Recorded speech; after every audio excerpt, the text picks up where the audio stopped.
Monologue 5, The Elder Powers.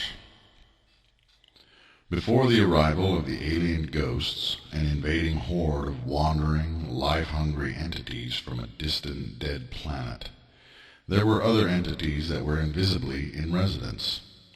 These entities were collectives, primitive archetypes of mind and spirit that had evolved with life on Earth from times immemorial. The Earth herself is a spirit, whose myon resides in what might be regarded as the center of the planet, and her soul is the electromagnetic field of the globe.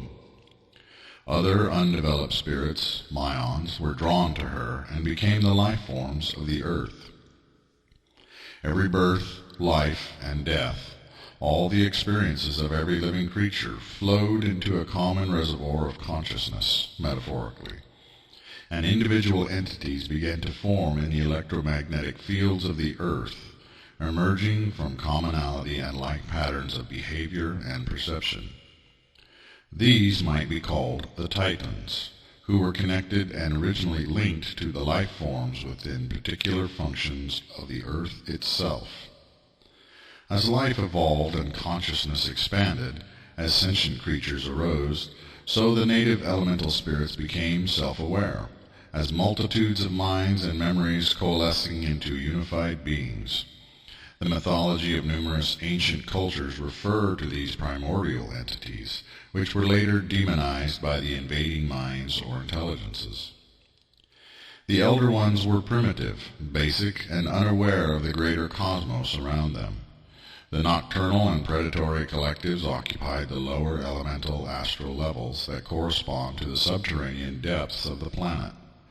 Creatures of light gathered in the air, or roamed the astral version of the Earth itself, or frolicked in the astral version of the seas and oceans. The newcomers were not as mentally and spiritually vast, but were more passionate, willful, and desperate, and such things are powerful weapons within the spiritual realms. The unnatural invaders set out to subdue and bind all sentient races to themselves, with little interest in the less developed spirits, souls of plants and animal life, which remained under the dominion of the elders. The intruders were able to supplant and push aside or repress the ancient elemental entities, and so arose modern humans, and the civilizations thereof, with cities and organized cults. The invaders, which I call the powers or vanities, managed to capture the astral layers just above and just below the material plane, which are the closest to mankind.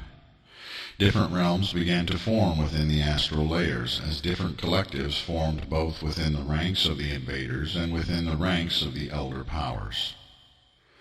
The solar race, angels, took note of the interference of the unnatural invaders, and the archangel known as Sandalphon was the first to arrive and begin assisting the elders. Still the elders remain. They are an unemotional group who dwell at the etheric elemental nodes or aethers of the earth, sheltered within ever-shrinking Anwen. Nature and civilization have often been at odds, and ever more so as time goes on. The harlot of Babylon, mother of civilization, and the so-called spirit of Mother Earth are in conflict, and have competed for domination of the planet since the invaders first arrived. When I say spirit of, I refer to something known as a meme, which I also call expressions. These are patterns and ideologies, points of views and agendas shared by multitudes of myons, spirits, who unite as entities wrongly called deities. The spirit of the great harlot, the spirit of the Mother Earth, the spirits of the elders, the spirit of the beast, the spirit of Emmanuel, etc., are references to collective beings or factions, each with their own agenda and viewpoint, with a single dominant mind and will that might be termed the name of the faction. These factions battle each other for the control of planet Earth and the hearts and minds of mankind. There are three primary factions. The vanities feed on the dramas and bestial emotional energy of mankind and are thus vampires. The archangels, lords of light, wish to raise mankind out of material existence and guide humanity to unity with the solar race. The strict moral nature of their revealings is intended to wean mankind away from material animal instincts and behaviors, and indoctrinate humans with the ideals and standards of the angelic civilizations, life outside of a flesh and blood body. The elders are purely intellectual and inwardly focused, and have little use for the emotional chaos of humanity. These are still the default gods of those who worship nature itself with a disdain of civilization, and are the de facto deities of those who are purely intellectual in their chief loves and desires. Those humans with a lack of emotionality, passion, and drama, who have made knowledge and science itself their religion, automatically merge with an elder in death and simply dissolve into the collective mind and spirit of that elder. Though this may seem complicated, this revealing is not the first time these entities have been described. Titans, jinn, primeval powers, ancients, elders, ancestor spirits, etc. reference what I am telling you.